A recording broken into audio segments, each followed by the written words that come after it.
Of human-wildlife conflict where residents of Nyeri County living next to the Aberdare forest have had to live with the wrath of wild animals who prey on livestock.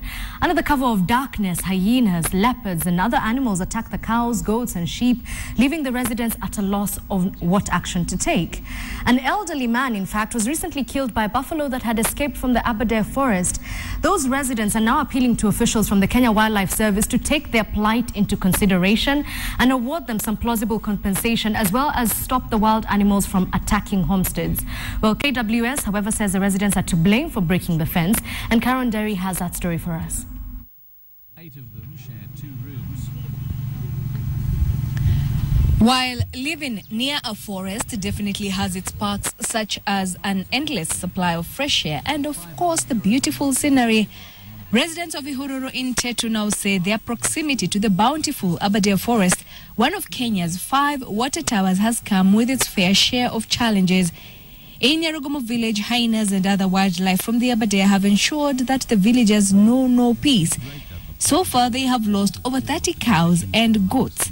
Some are nursing grievous wounds brought on by bites from the menacing wild animals. Saa 9 kasorobo ya usiku nisikia ng'ombe yangu amelalama sana, nikatoka nje, kutoka nikakuta fisi amemuuma pande ya mgongo.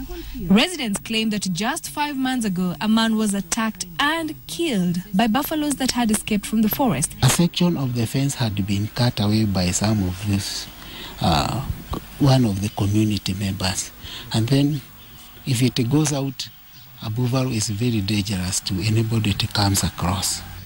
Morevi, however, apportioned the blame to the residents, claiming that they had brought this on themselves by cutting off part of the fence and using the wires on their tomato crop, while others let their cattle across the forest fence for pasture. The wires in their farms with the tomatoes and other crops that are climbers.